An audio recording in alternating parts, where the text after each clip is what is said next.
53세의 스트레스랑 극심한 걱정 때문에 머리카락하고 눈썹이 다 빠지고요. 네. 소화 기능이 완전히 망가져서 모유랑 비스킷만으로 연명하던 억만장자가 있습니다. 시한부 선고까지 받았던 분이죠. 맞아요. 전 세계에서 가장 돈이 많았는데도 매일 밤 두려움에 떨면서 잠을 못 잤어요. 근데 놀랍게도 이 사람이 죽음의 문턱에서 살아나서 무려 98세까지 아주 건강하게 살았습니다.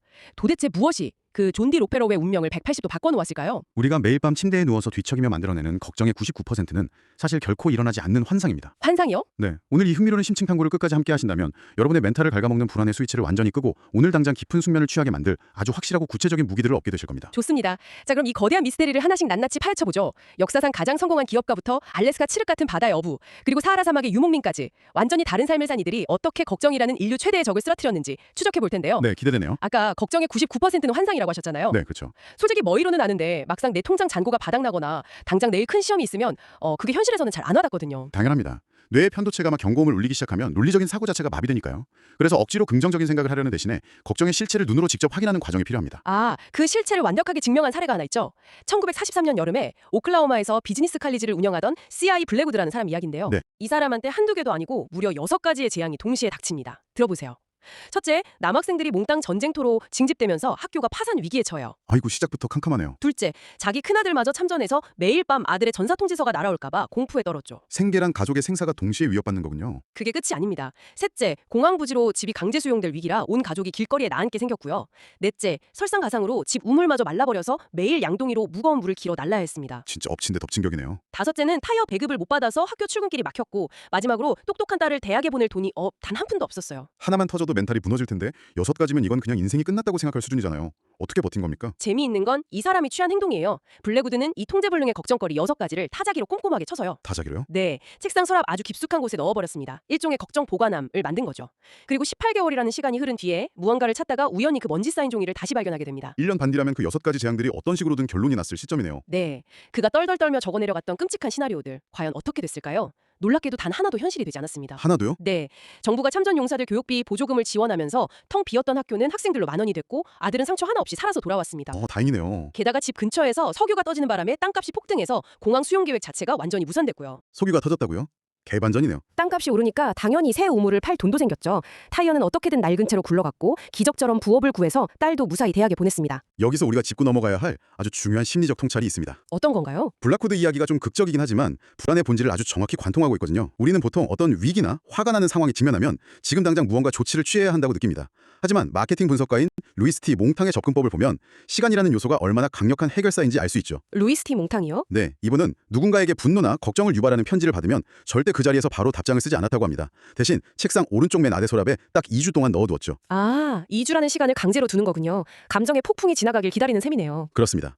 2주 뒤에 서랍을 열고 그 편지를 다시 꺼내보면 처음 편지를 읽었을 때 심장을 요동치게 만들었던 그 거대한 걱정거리가 마치 바늘에 찔린 풍선처럼 형편없이 쪼그라들어 있다는 겁니다. 지금 이 방송 들으시는 직장인분들이라면 아마 뼈저리게 공감하실 거예요. 일요일 밤 9시쯤 되면 시작되잖아요. 이른바 썬데이 블루스. 내일 출근하기 두려워지는 그 시간이요. 네, 내일 주간회의에서 본부장님한테 깨지면 어쩌지, 이번 프로젝트 망하면 내 커리어 끝나는 건가 하면서 이불킥을 하고 끙끙 앓거든요. 그렇죠. 근데 막상 월요일 아침에 출근해보면 회의는 생각보다 너무 싱겁게 넘어가고 본부장님은 다른 이슈에 정신이 팔려있는 경우가 대부분입니다. 우리가 머릿속으로 최악의 스릴러 영화를 찍고 스스로 관객이 돼서 공포에 떨고 있는 거나 마찬가지죠. 아주 훌륭한 비유입니다. 그래서 뇌가 만들어내는 이 환상을 통제하려면 시점을 현재로 딱 묶어두는 기술이 필요합니다. 위대한 의학자인 윌리엄 오슬러 경은 이걸 두고 하루하루를 독립된 공간으로 나누어 살아라 라고 표현했습니다. 독립된 공간이요? 네, 배 밑바닥에 물이 새어들어오면 전체가 가라앉지 않도록 격벽을 닫아버리잖아요. 그 방수 구획 원리랑 똑같습니다. 아하. 어제 일어난 일에 대한 후회가 오늘로 밀려오지 못하게 차단하고 내일 일어날지도 모르는 불안이 오늘을 침수시키지 못하게 막으라는 거죠. 오직 오늘이라는 안전하고 독립된 공간 안에서만 호흡하라는 뜻입니다. 그 철학을 아주 일상적이고 유쾌한 상황에서 깨달은 분이 있습니다. 윌리엄 오스들 목사님이란데요. 네. 어느 날 목사님이 주방에서 아내가 콧노래를 부르며 즐겁게 설거지하는 모습을 가만히 지켜보다가 기발한 상상을 하나 하게 돼요. 만약 우리 부부가 결혼한 18년 동안 매일 쓴 그 수많은 접시와 냄비를 씻지 않고 마당에 계속 쌓아둔다면 어떻게 될까? 상상만 해도 끔찍하네요. 헛간 지붕보다 높이 쌓여 있었겠어요. 네, 그 거대한 설거지산을 쳐다본다면 어떤 강심장을 가진 사람이라도 그 자리에서 기절 초풍할 겁니다. 도저히 끝낼 수 없는 일처럼 보일 테니까요. 당연하죠. 그런데 아내가 스트레스는커녕 콧노래를 부를 수 있는 이유는 단 하나입니다. 오직 오늘 하루치의 설거지만 눈앞에 있기 때문이에요. 우리가 걱정으로 병을 얻는 이유가 바로 거기 있군요. 맞습니다. 우리는 잊지도 않는 내일의 설거지, 심지어 내년, 10년 뒤의 설거지까지 오늘 당장 끌어와서 다 해치우려고 들거든요. 내 노후는 어떡하지? 아이가 대학 갈 땐 돈이 얼마나 들까? 이런 식으로 평생의 설거지를 주방에 쌓아두고 스스로 숨이 막혀가는 셈입니다. 이 지점에서 컬럼니스트였던 도로시 딕스의 말이 떠오르네요. 그녀는 끔찍한 질병과 극심한 가난을 겪으면서도 이렇게 말했습니다. 나는 어제도 버텨냈으니 분명 오늘도 버틸 수 있다. 그리고 내일 일어날지도 모르는 일은 절대 오늘 내 머릿속에 들이지 않겠다. 명언이네요. 펜실베이니아의 어느 사냥클럽에 아주 똑똑한 앵무새가 한 마리 있었다고 하는데요. 사람들이 바쁘게 지나갈 때마다 그 앵무새가 외쳤대요. 신사분들 한 번에 하나씩만 합시다. 제발 한 번에 하나씩. 하하, 사람보다 앵무새가 낫네요. 여러분, 내일의 수많은 걱정은 내일로 미뤄두시고요. 한 번에 하나씩만 하자고요. 오직 오늘 하루치 설거지만 가볍게 해치우되 지금 당장 여러분이 할 수 있는 가장 쉽고 유익한 행동 하나는 바로 저희 채널 구독 버튼을 꾹 눌러주시는 걸 겁니다. 아주 자연스러운 흐름이었어요. 자, 한 번에 하나씩 하셨다면 이제 조금 더 깊은 곳으로 들어가 보죠. 네.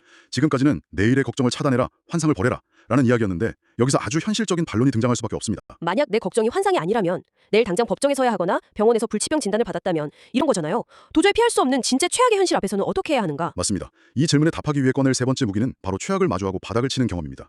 테드 에릭슨이라는 남자의 알래스카 경험담을 통해 이 무기가 얼마나 강력한지 알 수 있죠. 네. 에릭슨은 젊은 시절 알래스카 연어잡이 어선에서 일했습니다. 바다에 던져둔 거대한 그물을 손으로 당겨 올리는 코르크라인 임무를 맡았는데요. 알래스카 연어잡이면 그 TV 다큐에 나오는 극한 직업이잖아요. 영화에 추위해서 일하는. 그 이상입니다. 엄청난 양의 연어가 펄떡이는 그물은 말 그대로 쇳덩어리보다 무거웠습니다. 그물을 당기는 게 아니라 바다 위에 떠 있는 배 전체를 자기 힘으로 끌어당기는 수준의 고통이었다고 해요.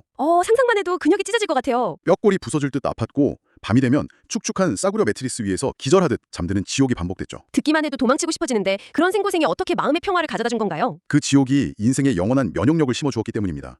육지에 돌아온 후 어떤 시련이나 위기가 닥쳐도 에릭센은 스로에게 물었다고 합니다. 에릭센, 지금 이 상황이 알래스카 얼음바다에서 그물 당기는 것보다 힘든가? 아하, 그러면 대답은 항상 명확했죠. 아니, 그것보다 최악은 이 세상에 없어. 그 순간 모든 스트레스가 증발해버리는 겁니다. 완전히 이해가 됩니다. 소설가 호모크로이도 비슷한 경험을 했어요. 무리하게 부동산 투자를 했다가 대공황을 정통으로 맞았거든요. 평생 번 돈 다 날리고 가족들이 살던 집마저 저당 잡혀서 길거리에 나앉게 됐습니다. 진짜 바닥을 쳤네요. 네, 이삿짐을 길바닥에 쌓아두고 상자 위에 털썩 주저앉아 있던 그가 문득 하늘을 보며 이렇게 외칩니다. 난 바닥을 쳤고 이 최악을 견뎌냈다. 이제 더 이상 떨어질 곳도 없다. 앞으로는 위로 올라갈 일만 남았다. 호머 크로이와 테드 에릭센의 이야기에는 진정한 멘털 관리의 핵심이 숨어 있습니다.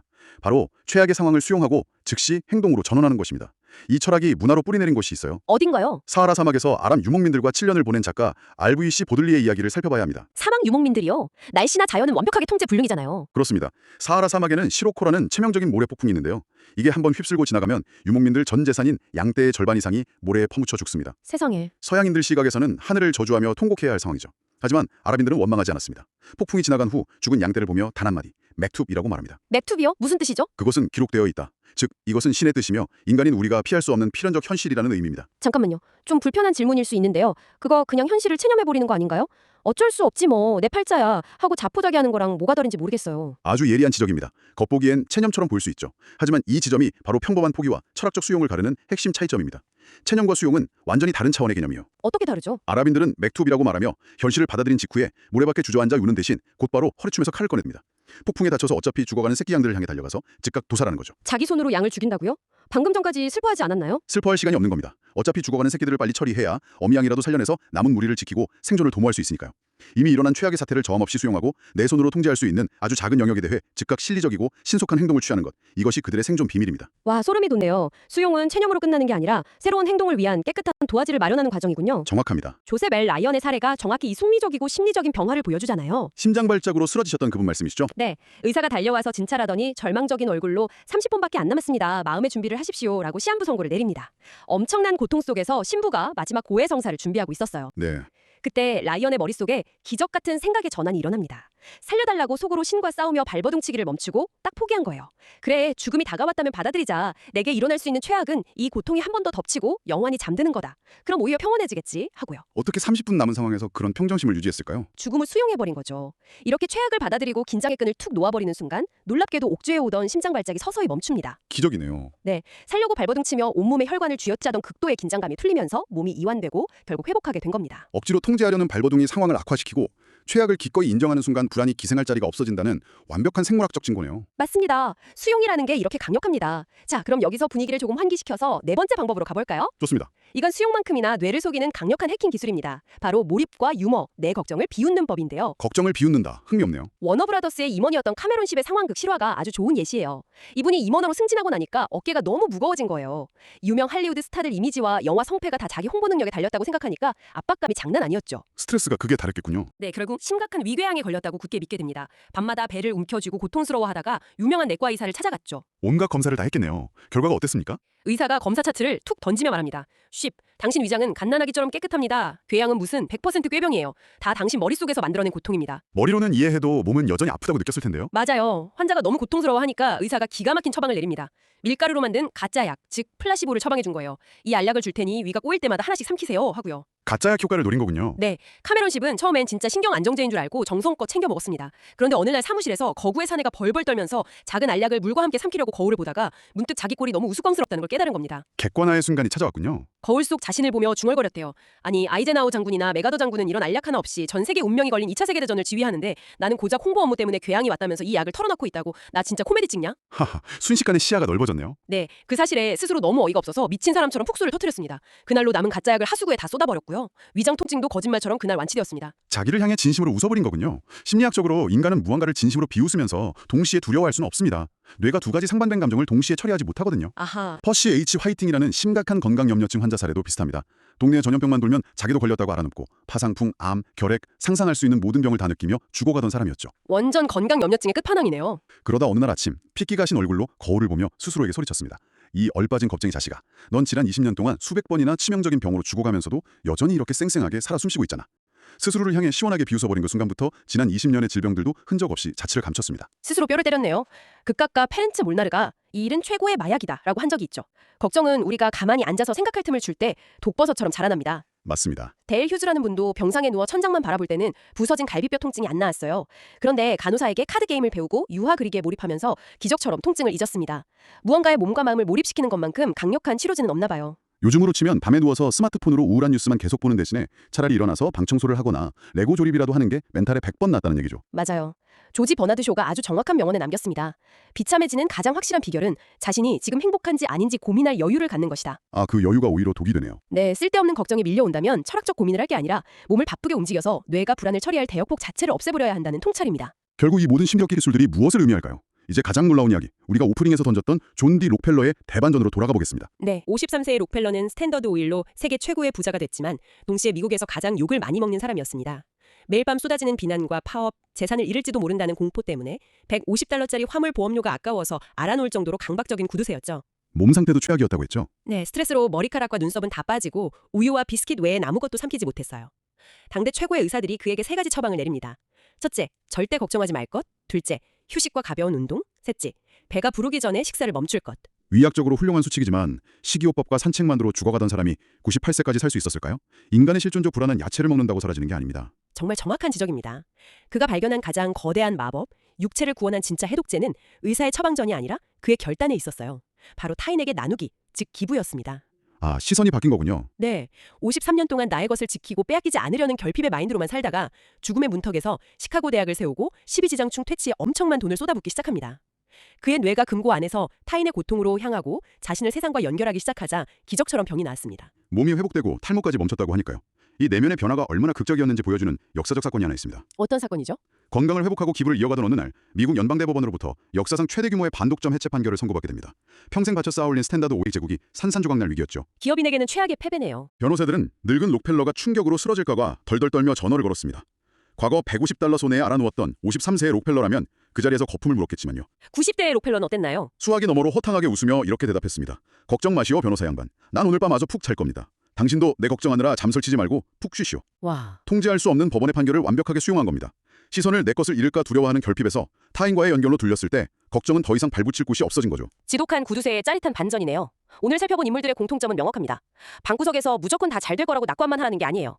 카우보이 가수 지노트리처럼 철도국 일자리를 남겨둬서 현실적인 대비는 철저히 하되 네. 막상 실현의 폭풍이 닥치면 복싱 챔피언 잭 댐프시처럼 어차피 일어날 일이다. 이 주먹은 결코 내 영혼을 해치지 못한다. 맹렬하게 부딪히는 겁니다. 시간은 우리 편이고 환상은 거치기 마련이니까요. 그렇습니다. 통제할 수 없는 것에 에너지를 쏟는 대신 통제할 수 있는 현재에 몰입하는 것. 이것이 불안을 이기는 가장 과학적인 방법입니다. 오늘 밤은 시청자 여러분의 머릿속을 어지럽히는 99%의 가짜 걱정들을 서랍 속에 털어넣으시기 바랍니다. 깊고 평온한 숙면을 취하시길 바라며 본론을 마무리하겠습니다. 잠깐. 이대로 끝내기 전에 시청자 여러분이 오늘 밤 눈을 감기 전 조용히 던져볼 흥미로운 생각거리가 하나 있습니다. 어떤 이야기죠? 조셉 M. 코터의 녹색 불빛 비유인데요. 무거운 화물 열차를 이끄는 기관사가 시카고에서 로스앤젤레스로 2300마일 여정을 떠날 때 철로 위에 있는 수천 개의 신호등이 전부 초록불로 바뀌기를 기다렸다가 안심하고 출발할까요? 노란불도 있고 빨간불도 수없이 많을 텐데 그걸 다 기다릴 수는 없죠. 맞습니다. 기관사는 오직 눈앞에 켜진 첫 번째 녹색 불빛 단 하나만 보고 기차를 출발시킵니다.